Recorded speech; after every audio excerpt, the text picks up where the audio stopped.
rahimahullah ta'ala, he says that when Sayyidina Adam alayhi salam was on this earth, and he was on this earth for a very, very long period of time, they say Sayyidina Adam alayhi salam began to feel sad and lonely.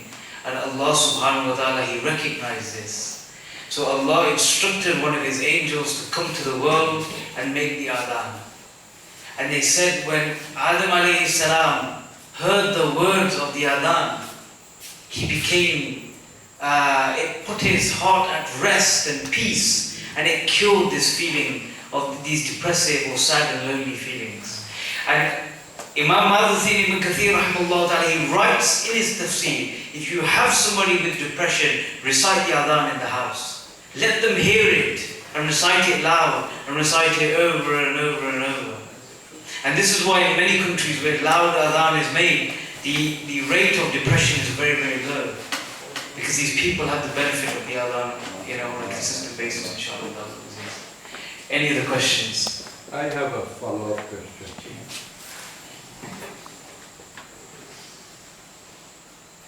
In light of the understanding that a person takes his or her own life, which is called suicide, then I ask this follow-up question in the context of one taking one's own life. Question I would like to ask.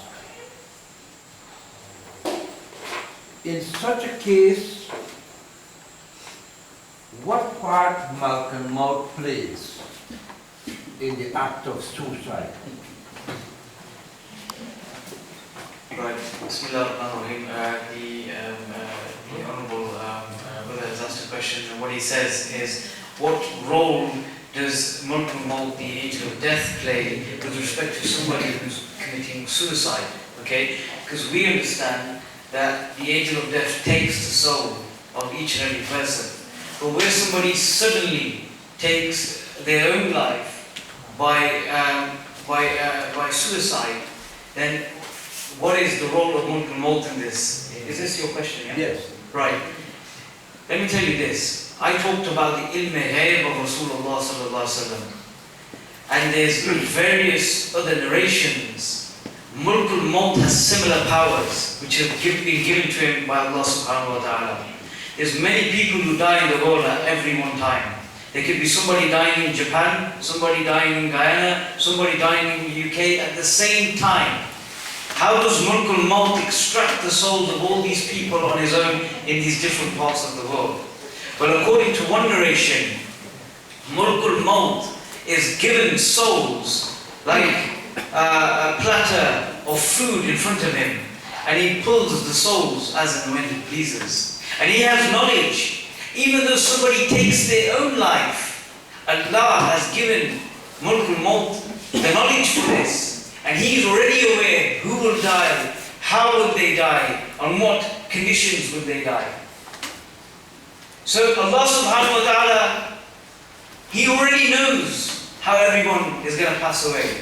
He knows if somebody was going to take their own life. And this is the way Allah subhanahu wa ta'ala operates, and this is certain powers that He's bestowed down on Malcolm Mouth, the angel of death, and he is the one who takes the life of all people.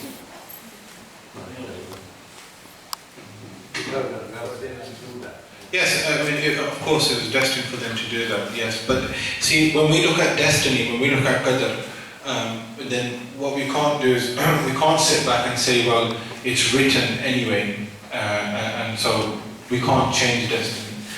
The way it works is that, if I can put it to you like this, Allah subhanahu wa ta'ala has recorded everything that has happened, will happen, and is happening in a book, in a database, and that database is called Lawh Mahfuz, right? Or the guarded tablets, or the golden tablets, biblically speaking. Now, in it contains the knowledge of everything within creation, what's going to happen, how it's going to happen, and everything like that. But the key thing is that Allah subhanahu wa ta'ala has put that in there because Allah knows it's going to happen, right? It's not to say that it happens because Allah has put it in there so it's going to happen. No, Allah knows that's what's going to happen, and that's why Allah has put it in there. So even if it wasn't in there, and even if it wasn't included in there, if Allah subhanahu wa ta'ala had chose to do things the other way around, where people did something and then it got included in there, then that person would have still committed suicide, because Allah knows the will of everyone. And because that's the concept of free will, you see. Yeah? And Allah's given everybody a free will, a mind and teaching. How did the Prophet ﷺ and the people of the past pray before Salah was revealed on the night of Miraj? Right. First thing is this. Every Nabi, every Prophet has his own law, has his own Sharia.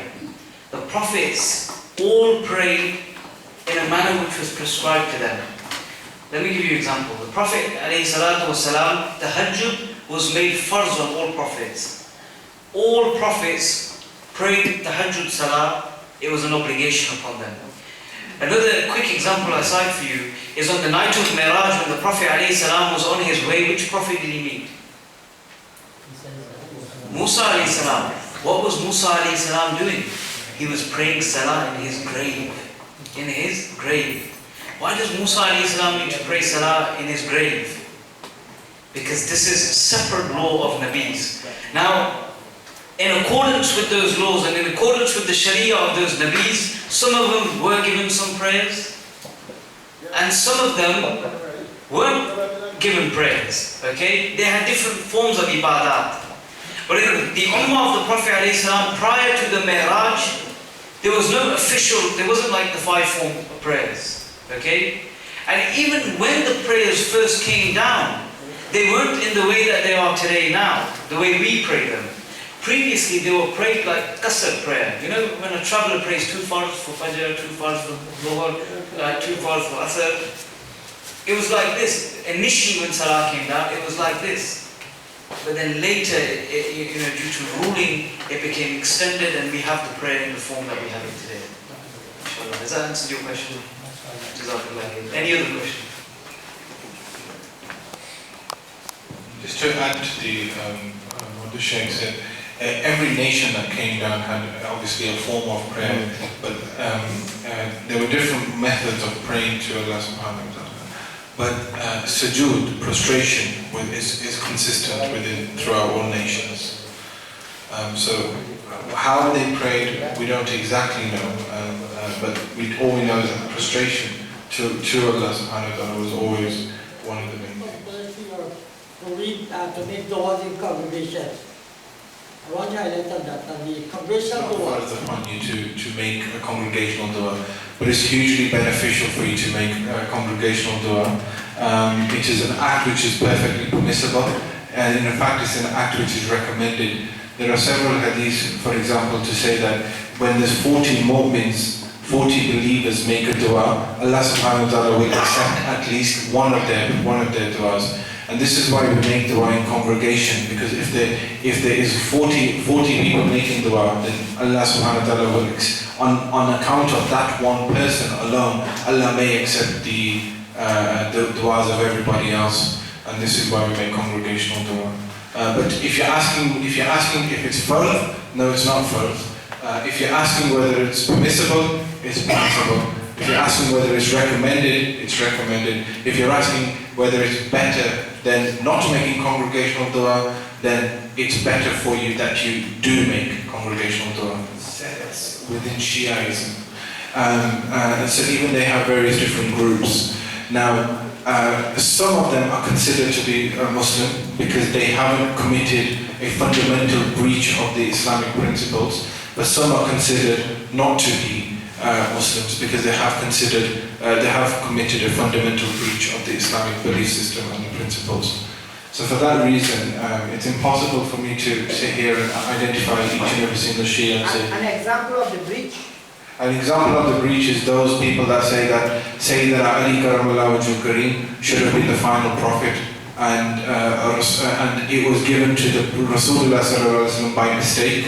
Another example is where they say that the Quran isn't complete in the form that we have. There is an addition to the Quran which was eaten by a goat. Yes, believe it or not, they do say that. And there's other additions. So those are examples of breaches where they believe that, and other breaches are also fundamental, where they believe that the Ahlul Bayt the blessed family of the Prophet ﷺ are greater than prophets. That is a fundamental breach, because it's a qat'i principle that prophets are ma'soom and they're the best creation. According to hadith of the Prophet ﷺ, it is better for sisters to sort of remain at home whilst men go to the mosque and pray in congregation, etc.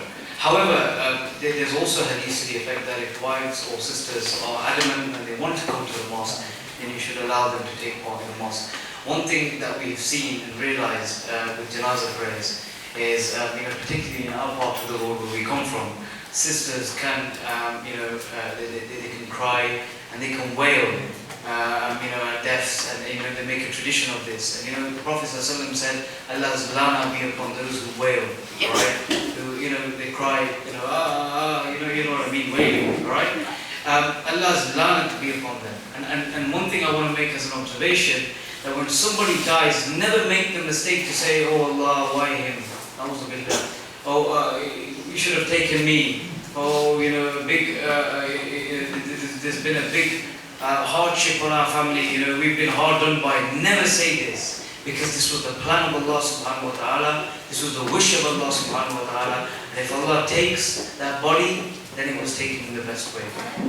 Or any of the hadiths, or what is taking place in one of those Middle Eastern countries where our sisters are being persecuted from having an education. Can you throw some light on that? Anything in Quran or Hadith to suggest denial of education for sisters? No, absolutely not. In fact, it's the opposite. It's encouraged.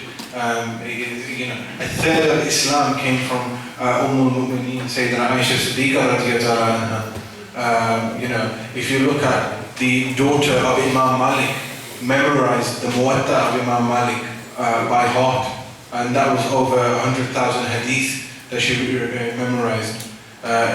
So there's this concept that women are not to be educated is absolutely it's the greatest fitna, in my opinion, that is caused in this day and age in the Muslim world, because by preventing the women from studying and preventing the women from educating themselves, what you are doing is you're preventing your future progenies from having the solid foundations that our forefathers had. Because if a child, the first school for a child, for at least the first 5 years, is the mother's lap. And if the mother is learned, then you're teaching an entire generation. If a man is learned, then you're teaching 1 or 2 people, or maybe some people in congregation. If a mother is learned, then you're teaching an entire generation. In this day and age, it is highly, highly recommended. In fact, it's so needed in this day and age that that you have women's scholarship. It's very important. And this is why at the Suyuti Institute in the United Kingdom, we've made it a personal mission of ours to ensure that is done. And in fact, alhamdulillah, we have a group of female scholarship. And whilst we're on this topic, they are also professionals. They're not just scholars, they're also professionals. They're lawyers, they're doctors, they're pharmacists, and they are also scholars. And whilst we're on this topic, we were just discussing with Hakim Sahib on the way down, and we were saying that through the Catherina Islamic complex, inshallah Aziz, hopefully within the next year, we will be sending some female scholars to Guyana so that they can come and serve you and the sisters of Guyana, inshallah. Boar's head? Yeah. A boar isn't lawful. No, not boar. Boar's head. Sorry, I don't understand. Alright, portion. The kosher meat is not lawful unless there's no other alternative. Does that make sense? So if the first preference is halal, if you can't get halal meat, then you have to, and there's kosher meat available, then you can get kosher meat. Yeah. But practically speaking, the Shaykh has told me that practically speaking, most kosher meat suppliers use the Muslim method anyway. But strictly speaking, you can't just eat kosher because you feel like having kosher meat. if halal meat is available, then that's always your number one option. Does that make sense? Is people label Islam as terrorists and ISIS and etc. etc. The answer to that question, first of all, is no. Islam is not obviously a terrorist religion. ISIS do not have any Islamic basis whatsoever. Not even an inch, not even one single thing. I have not found a single piece of evidence that links ISIS to Islam. ISIS themselves are a group of extremists. ISIS are not Muslim. They have no connection with Islam. They have no connection with Muslim. In fact, what we have done as an institute, and we are working now with Catherina Islamic Complex, is to tackle this issue of extremism. We have started to immunize people against extremism, and the ideology that creates this ISIS mentality comes from the Salafi ideology and the Al-Hadith and the Wahhabi ideology, and it is their ideology that creates this form of thinking. And we have set up programs in the United Kingdom, in Fiji Islands, in New Zealand, in South Africa, to immunize people against this, to create a firm understanding. And in order to do this here in Guyana, we have held recently meetings with all the mosques, the Sunni mosques, and the head of the Sunni mosques, to unite against this and recognize that there is a problem which is creeping into Guyana. And that problem has already started creeping in. We have seen on the other side, where we have just come from in Guyana, that myself and my honourable colleague have noticed that those ideologies are now being set within Guyana. Now, it's very dangerous. Now, how do we counter that? Quite frankly, the only way to counter it is so that you people have a better understanding of what your ideology is and what the ideology of Islam is. Shaykh Yasar delivered in his lecture, he gave extensive evidences, and he also gave extensive references. Now, we are used to delivering those lectures where people make notes, and this is why he gave very extensive references, because when the Salafi movement comes in to try and attack you, this is what they will do. They will try and use Quran, and they will use Hadith. They're not going to come to you with the Bible. They're going to come to you with Quran and Hadith, and they're going to say, this is what it says in the Quran, this is what it says in the Hadith. But this is why Shaykh Yasar gave extensive references, so that you can equip yourself from that. But we do have a proper program, an immunization program, which is going to be rolled out in Guyana soon. At this moment in time, we are working with the Catherina Islamic Complex to do it on a local level, but we are also in talks with the government to do it on a more constitutional level and governmental level. I hope that answers your question. We can't sit here in 2 minutes to define what Salafis and Wahhabis are, but I'll give you a gist of it just so you're sort of equipped and you can understand. The Salafis, they're a group of people who read the Kalmah and they call themselves Salafis because they say we follow the Salafus Salihin, the 3 pious generations of the Sahaba, the Tabi'een and the Taba Tabi'een. This is what they say, okay? But actually, they're a group which emerged from Muhammad bin Abdul Wahab Najd, who came in the latter part of the 18th and the early part of the 19th century. He was effectively a madman, and he was recognized for his madness and there was funding which went behind him, and his views were put into books, they were put into literature, they were spread everywhere. And this had a knock-on effect, and today we have these people who are literalists. They interpret the Quran literally. They take the hadith of the Prophet ﷺ literally.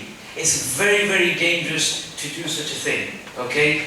And there's many examples that we can quote to prove to you the danger of doing this. But simply time does not allow. The point is, they're literalists, they interpret everything literally, alright? And for example, I'll give you an example. Allah subhanahu wa ta'ala says in one part of the Quran, He says, Ar-Rahman alil arshi istawa. He said, I am Rahman, and He said, I am stationed on the throne. He said, I'm stationed on the throne. It says this there's about 7-8 verses in the Quran will say this, alright? Now our ulama, and since the time of the Prophet ﷺ has always explained, we've always been told that this verse is mutashabihat, it's not literal. Allah subhanahu wa ta'ala does not need to sit on the throne. Allah doesn't need to sit like us. Okay? This is a sign of Allah's power and His mercy. But the Salafis say, no, He sat on the throne, He said He's on the throne, He must be on the throne. And then they say, so much is it the case that He sat on the throne that when He moves His chair, you can hear the choo, the noise coming from it. They know He's definitely sat on the throne. So one day, me and Shaykh, a long time ago, we were speaking to one of these Wahhabis. And I'll tell you this very quickly, I would love to tell you the full waqiyah. And we said to him, he said, Allah's on the throne. He goes, Allah's on the throne. Are you sure? He goes, I'm sure. Okay, you're not going to change your mind. He goes, I'm not going to change my mind. I promise you. I go, sure. And he said, I'm sure. I go, okay. We said there's a hadith, Sahih hadith. Imam Nawawi, rahimahullah ta'ala, brings this hadith. Allama Hajar Asqalani, rahmatullah alayhi, brings this hadith. They're both accepted by us and by them. You know these names. I said, Allah subhanahu wa ta'ala says at the latter part of the night, He comes down to the last sky.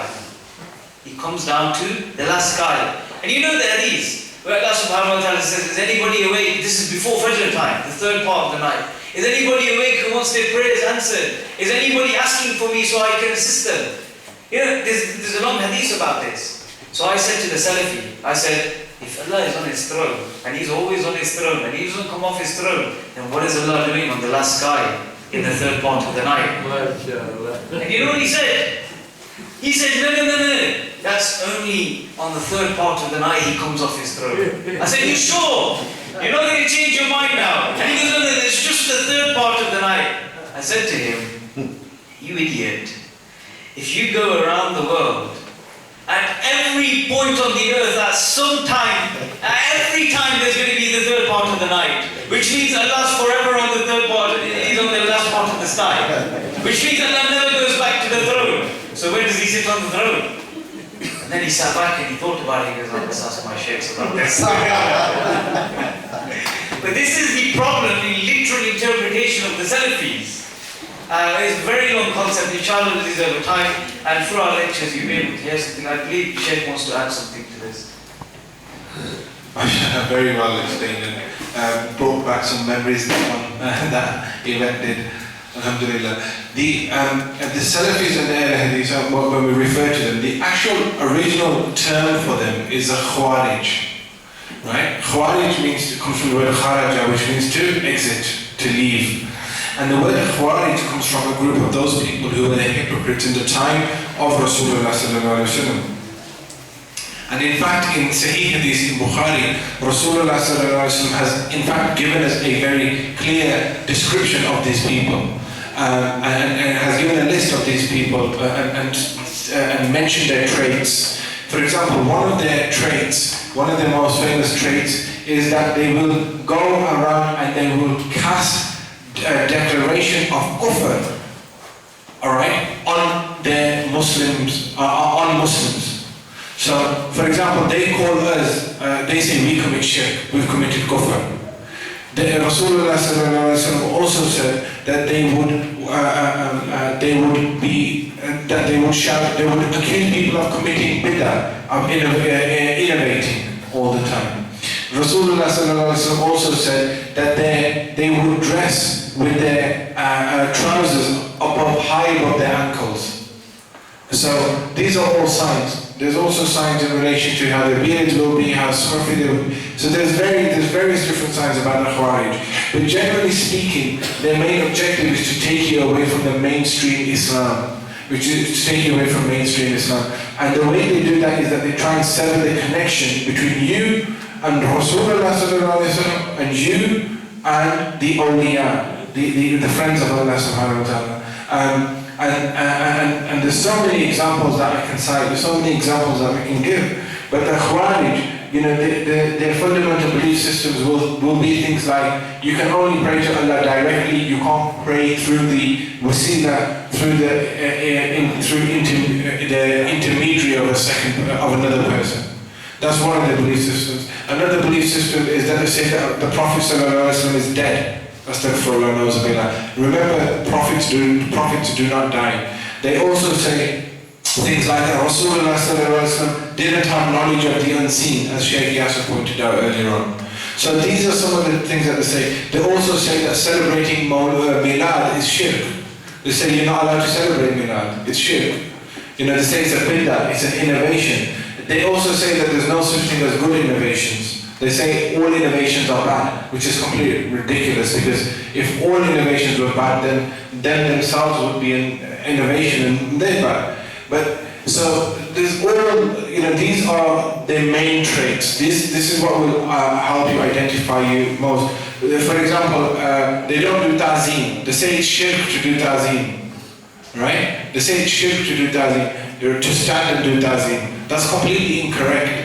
Because why? Because when Rasulullah left this dunya, left this world, the Sahaba went to the body of Rasulullah and the first thing that they did was they stood at Rasulullah and because prophets A, do not die, and secondly the prophets don't sin. So there's no funeral prayer for them. You read it because funeral prayer is for asking for forgiveness. But for prophets, the first thing that the Sahaba did, they went in 2 by 2 and they stood like this, with their hands like this, and they said, As-salatu was-salam alayka ya Rasulullah.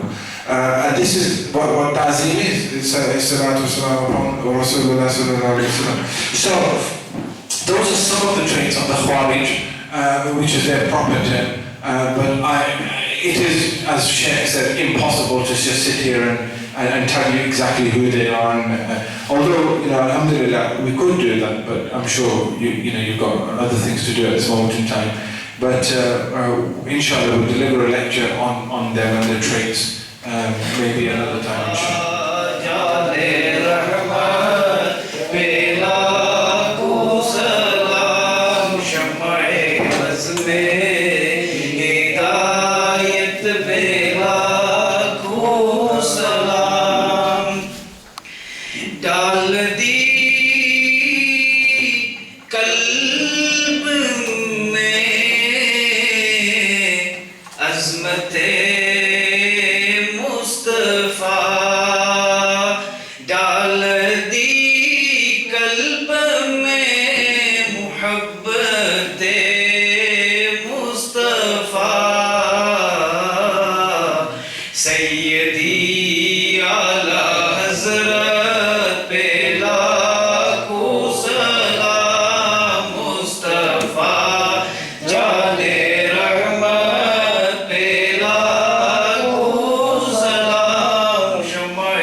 Ya Nabi Salam